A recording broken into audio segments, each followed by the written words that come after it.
Restaurant style parottas எல்லாம் ரொம்ப பிடிக்கும்.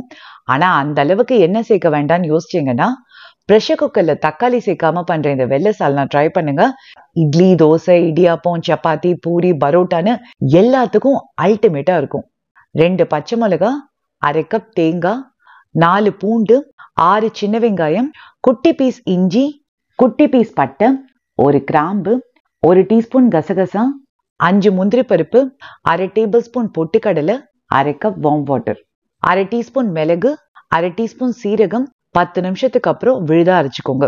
தாராளமா 1 டேபிள் ஸ்பூன் கடலெண்ணெய் சூடானோனே 1 டீஸ்பூன் சோம்பு, ஸ்டார் அரிசி, குட்டி பீஸ் பட்டை, கிராம்பு, கல்பாசி வறுத்துட்டு ஒரு வெங்காயம் சேர்த்து வதக்கிக்கோங்க.